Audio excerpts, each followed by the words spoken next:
Ahoj,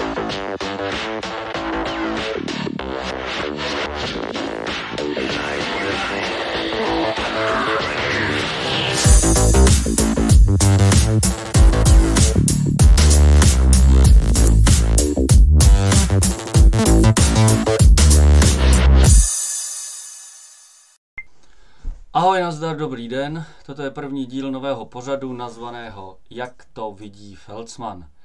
Název pořadu je prostý, protože já se jmenuji Jindřich Felsman a budu vám zde vyprávět, jak to vidím. Jak vidím co?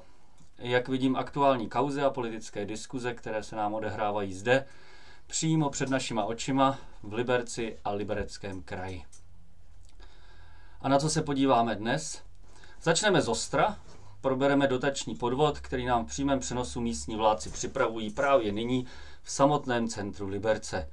Půjde o přesun tramvajové zastávky Rybníček a falešnou hru na parkoviště Park and Ride u krajského úřadu. Tak jak to je? Bude mít Liberec svoje vlastní čapí hnízdo? Aby to nebylo tak urputné, na konci videa bude krátká kulturní vložka, tak vydržte.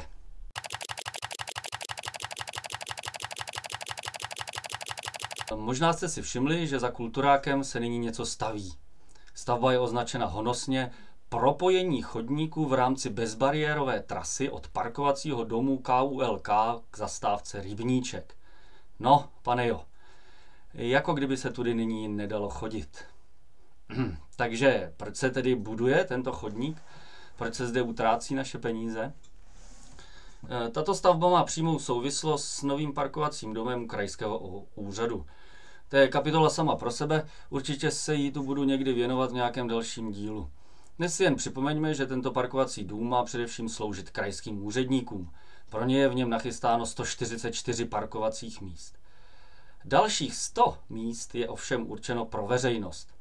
Zjevně zde někdo získal dojem, že tady v tom místě nemají občané kde zaparkovat. Ale dobrá, jak jsem řekl, to probereme někdy příště. Jak tedy souvisí těch 100 parkovacích míst pro veřejnost v novém parkovacím domě se stavbou nového chodníku? Jde o to, že na tuto část stavby chce investor, tedy Liberecký kraj v čele s hejtmanem Martinem Půtou, čerpat evropské dotace. Mimochodem, jsou to dotace z toho samého balíku, z jakého měl být postaven parkovací dům u Libereckého nádraží, tedy na mnohem smysluplnějším místě. Jelikož byl tento projekt ovšem současnými vládci města a kraje zazděn, evropské dotační peníze se přesunuly sem ke krajskému úřadu. Jenže Evropská unie není tak hloupá, aby dotovala stavbu parkovacích domů v centrech měst.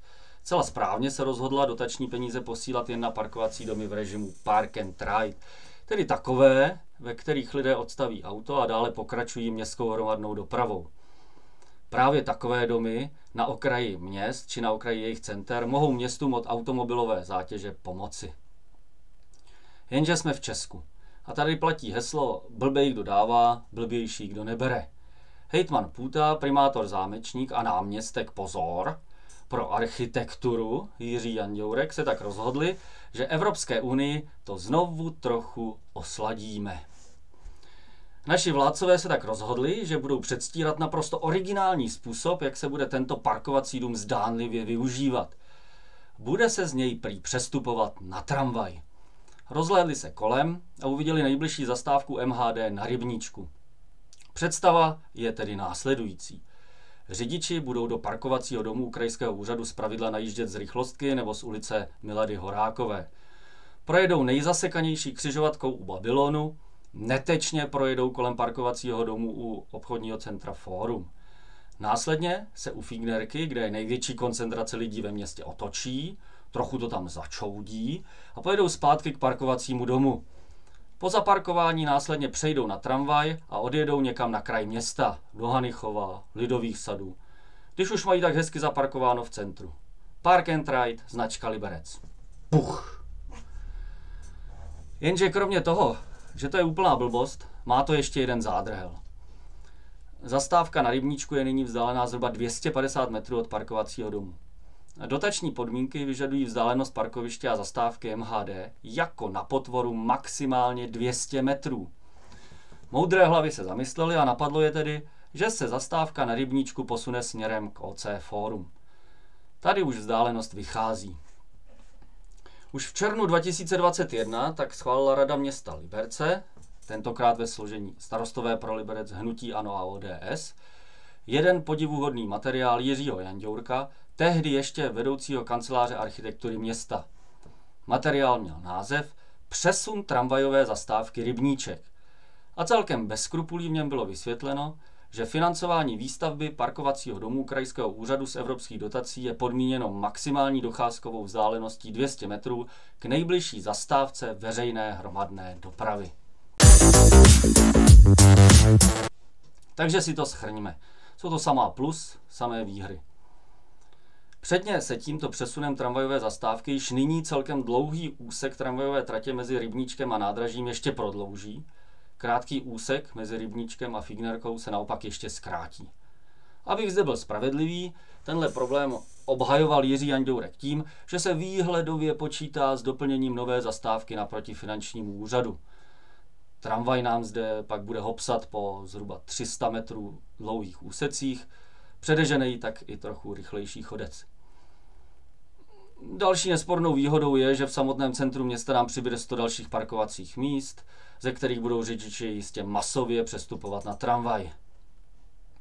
No ale hlavně, skvěle jsme pumpli Evropskou unii a to se počítá, protože tyhle evropské peníze asi rostou na stromech. Tohle je takové liberecké čapí hnízdo. Prováděné ve vší slušnosti, servírované místními politiky z hnutí Starostové pro Liberecký kraj. To jsou přece ti správní hoši, ne jako ten zlý Andrej Babiš. A já tudíž pořád přemítám. Měl bych poslat příslušným orgánům tohle video?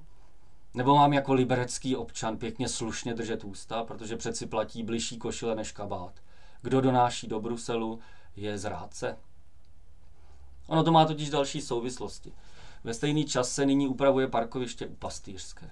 Opět se zde předstírá, že jde o parkoviště Park and Ride. Opět se bude žádat o evropskou dotaci. Přestup z auta do autobusu je zde fixlován na zastávky Sokolská a Tržní náměstí. Ty se za tím účelem přejmenovávají honosně na terminály. Parkoviště je přitom nějakých 500 až 600 metrů pěší chůze od samotné radnice. Musím se tak ptát, kolik ještě parkovišť v centru města současní vládci Liberce vybudují? Jak moc tím budou dál a dál devastovat centrum města autoprovozem?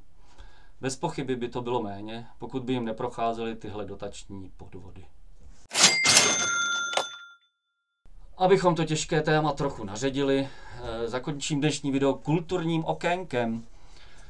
V Liberci proběhl Sportfilm Festival, tedy festival filmů se sportovní tématikou. Jak město Liberec, tak Liberecký kraj posílá na tuhle akci dotaci, tak se podívejme, jak se akce vydařila. Jako bez pochyby nejúspěšnější festivalový počin by se dle mého názoru měl označit sobotní raut a předávání cen.